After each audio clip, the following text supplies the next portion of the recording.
Alrighty, yo, what is going on everybody? It's your boy Mr. DDG94 back with another reaction video. Today we're finna react to True Crimes game series retrospective. We're gonna do a True Crimes retrospective. So it's basically just gonna be True Crime Streets of New LA and Streets of New York. So yeah, without further ado, let's get right into it. These were definitely two bangers. I think I'll do a Sleeping Dog review in the future, but for right now, let's do True Crimes. Only reason why I'm doing this is because uh last weekend we didn't last weekend we didn't I did the GTA clone video and they didn't go over True Crime like I thought they was gonna do. I thought they was gonna go over True Crimes, but they didn't.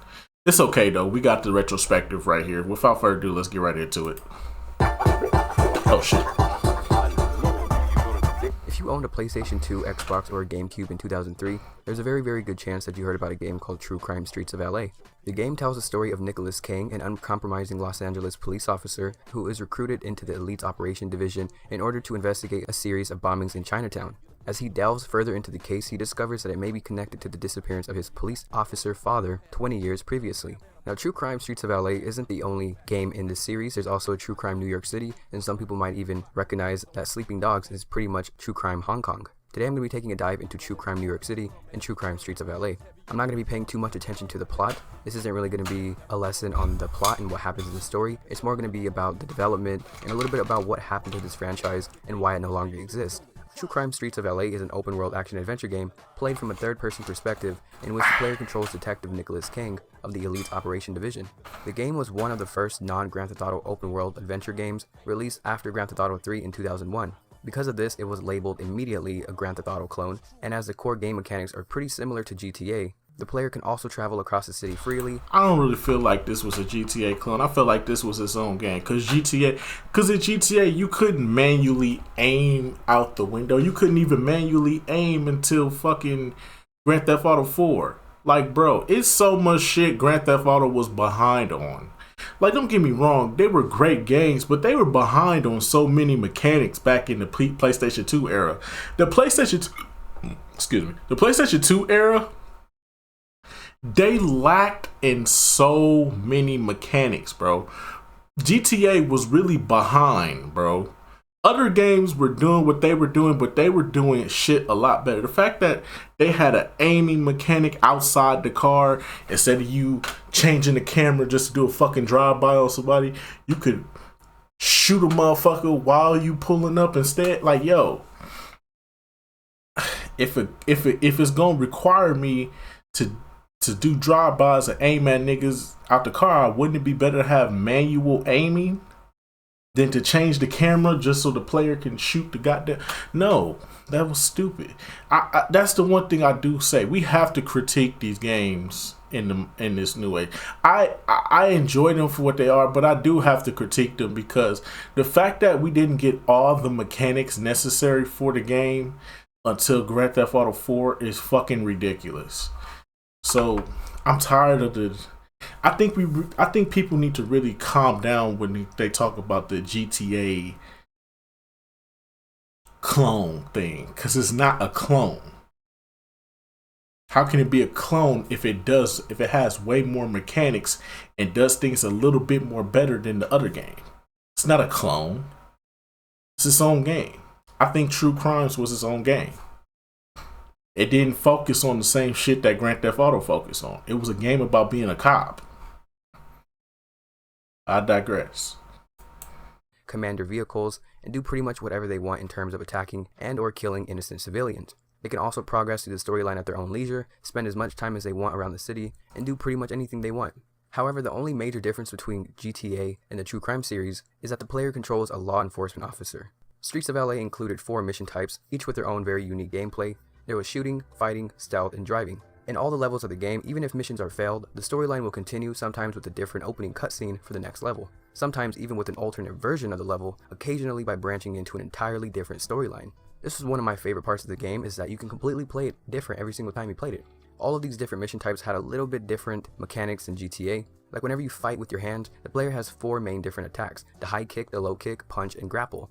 Driving missions, you can either try to catch another car, escape from another car, or tail another car. At all times, even when the player is in a car, the car's condition is shown on the screen. The shooting missions were some of my favorite because of the precision targeting. Basically, whenever you were in this precision targeting mode, if the targeting reticule turns green, the player can hit the enemy with a neutralizing non-lethal shot. If the player fires when the reticule is red, the enemy will be killed instantly. Players can also take cover during shootouts, fire from behind cover, and do many similar things to a Grand Theft Auto game, but also a lot of different things that weren't really in the GTA game. So it definitely had its own identity, and it was a unique game, but it did follow some of those core mechanics from a GTA game. Players can access 24/7 facilities throughout the game to upgrade either their driving, fighting, or shooting abilities, but these facilities were only accessible if the player has an available badge. Badges were earned by acquiring enough reward points. Every 100 reward points is converted into one single badge. Entry into a 24/7 facility costs one badge, and the player must then complete a challenge to earn the upgrade. If they fail, they must spend an entirely different badge to try again. These points were necessary for a player to heal themselves at a pharmacy, have their car repaired at a garage, and the amount of points deducted depends on the level of damage in each case. The player also had a good cop/bad cop meter. If the player arrests criminals, solves crimes, shoots opponents with neutralizing shots, and knocks out rather than kills opponents in stealth missions, they will get good cop points. If however, they kill civilians, shoot criminals in the head, use weapons in hand-to-hand combat, or kill enemies in stealth missions, they will then get bad cop points. At certain points in the game, the storyline will branch differently depending on whether the player has a good cop score or a bad cop score. The amount of good or bad cop points also plays a factor in determining the game's ending. The game was first announced on May 15th of 2002, when Activision revealed that Luxoflux were developing an original action racing game inspired by Hong Kong's action films, and according to Larry Goldberg, Executive Vice President of Activision Worldwide Studios, mission-based driving and action-adventure collide in this bold new direction for interactive entertainment. Infused with the unique flair of Hong Kong's action films, True Crime Streets of LA allows players to experience first-hand the car stunts, close calls, quick wit, and high action that are synonymous with this distinct style of cinema. Activision also went on to state that the game combined a gameplay of beat-em-ups, third-person shooters, and vehicle combat games. They also revealed that the game was over 400 square miles of Los Angeles and that the player would be able to visit multiple LA landmarks. Even with only 40% of the game complete, True Crime was first shown at the 2002 E3 event in May. In December, Activision showed a 60% complete version of the game, and they revealed that the game's Los Angeles had been reduced roughly to about 300 square miles. They also revealed that the game would have 3 completely different endings and that the player could play through the game multiple times, experiencing a different narrative and different levels every single time. They announced that the game would feature roughly 100 randomly occurring crimes that the player has the option of solving while driving around the city. The good cop and the bad cop system was also shown for the very first time, and although it was in a pretty rough state of development, the casting of Russell Wong as protagonist Nick Kang and Gary Oldman as the game's main villain was also announced. The game was next shown at the 2003 E3 event in May, and although it wasn't a final build, both IGN and GameSpot were pretty damn impressed. On October 22nd, they sent the final build of the game to gaming websites. They also announced that they had an exclusive licensing deal with Puma. Kang would be wearing several pieces from Puma's fall 2003 catalog, and the actual marketing director for Puma stated that video gaming is a phenomenon with a diverse appeal. From the skate kids to the hipsters and fashionistas, gaming is the common denominator to a widespread audience, and a distinctive medium for Puma to utilize to interact with consumers. So pretty much everything seemed to be going in this game's favor. They were getting lots of support, they were doing very well, they were doing a lot of new things that people were very impressed with. But in late October of 2003, 2 weeks prior to the game's scheduled release of November 4th, novelist Robert Craze claimed that the game's protagonist, Nicholas Kang, was a direct copy of the protagonist of many Craze novels. The suit sought for an injunction to prevent Activision from shipping the game for undisclosed monetary damages and for the destruction of all infringing works. The lawsuit failed to prevent the scheduled release of the game, and on November 6th, Craze dropped the complaint entirely. After reviewing Luxoflux's development materials for the game, Craze was satisfied that the lead designer Peter Morowick had not copied the character of Kang from that of Cole, but was in fact a fan of Craze and was paying homage to his work. So whenever this game actually came out, how was it actually received? How did people react to it? Well, True Crime Streets of LA received generally favorable reviews. The PlayStation 2 version holds a 77 out of 100, based on about 39 reviews. The greatest strength of this Luxoflux game is the integration of story and the layers of game design into one cohesive package. However, he wrote the graphics, far too many clipping issues that come up far too often to be ignored. The camera ties into the clipping problem so that there will be times when the camera will float through and behind a wall or tree during a fight so that you can't see the action at all. He then concluded True Crime is an enjoyable game if you can clear your mind of Grand Theft Auto expectations. It's a lot of fun despite the burden of the camera system and other technical glitches. It doesn't nor should it replace Grand Theft Auto by any means. True Crime has enough good to counter the bad and stand on its own. To compare it straight to GTA is fair, but you have to also give the credit of them doing a lot of different things that GTA couldn't do. The game was a commercial success, and during its first 2 weeks on release in North America, it sold over 300,000 units across all platforms. And by July of 2006, the PlayStation 2 version had sold over 1.5 million units and earned $65 million in the United States. Ultimately, the game went on to sell over 3 million units across every single platform. At the 2003 Spike Video Game Awards, True Crime was nominated for 5 different awards: Best Action Game, Best Animation, Best Music, and the 2 Best Performance by a Human nominations, which were Christopher Walken as George and Snoop Dogg as himself. It won Best Action, but lost the other categories, but it did still really show how much this game actually did very well. This game was fantastic. I still remember playing this game when I was younger, just being completely obsessed with it, putting so many hours into it. While I didn't like the protagonist that much, I couldn't really relate to him, or he just wasn't likable maybe to me. I think the game was fantastic in pretty much every other aspect. So that was basically True Crime Streets of LA. There's probably some things that I missed out on there, but that was the most that I could possibly scrounge up without making it too long on its own. So let's get into talking about True Crime New York City.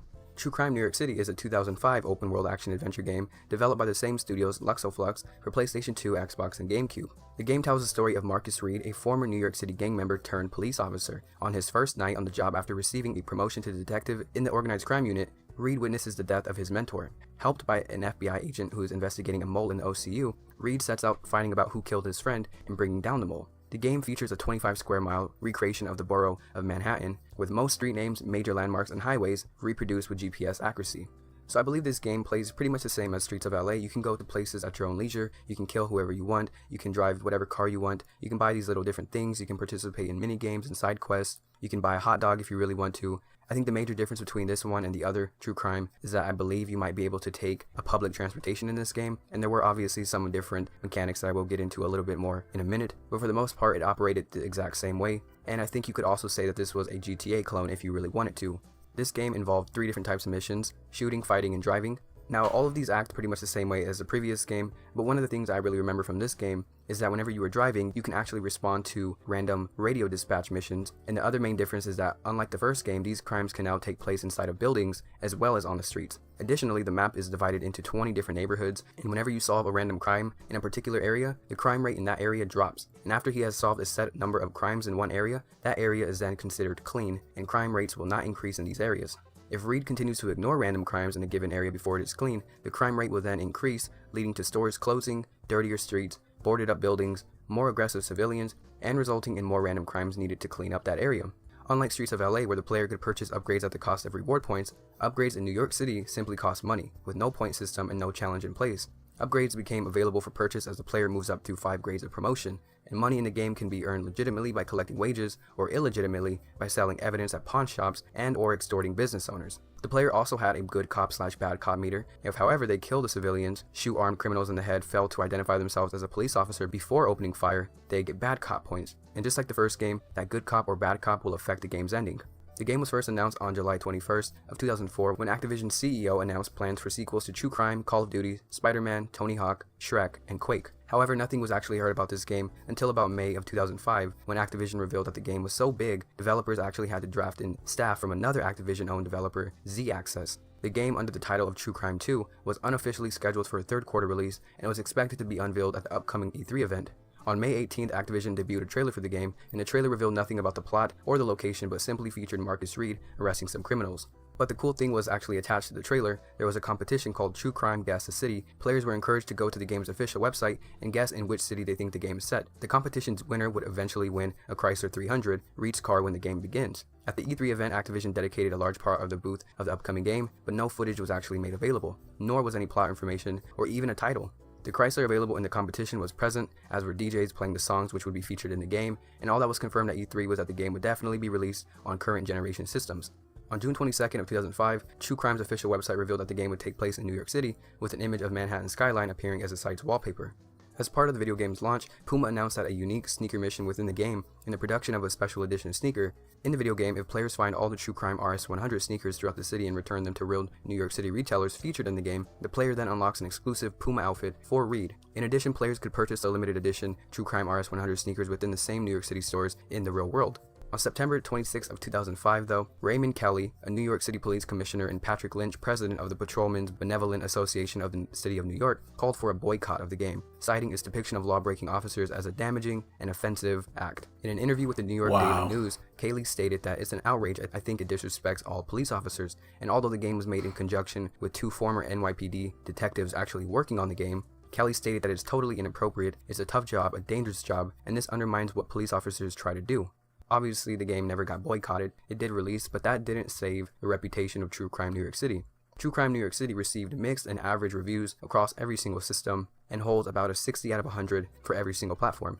Some of the things that were said positive about the game: duties as a cop are tied into the game, working well alongside your own personal investigations, and finding the gameplay and game mechanics superior to Streets of LA. Some main criticisms were that it doesn't really take any risk, and it doesn't feel like it's an altogether new gaming experience. However, someone wrote that True Crime strengths lie in the solid ways that everything is put together. It's a solid title through and through, but you won't find a whole lot of water cooler moments in there. If you're tired of the whole GTA thing and want more substance, this may not be the game for you. For everyone else though, True Crime New York City is definitely worth checking out. Some people were more critical again of the pop-up in the game. The characters are pretty screwy, with an entirely mismatched low-res models filling in some of the characters. The shadows would pop in and out of view, camera movement during cutscenes would cut out at odd times or display the wrong angle for a split second, and there was this on and on and on about some of the technical issues with this game.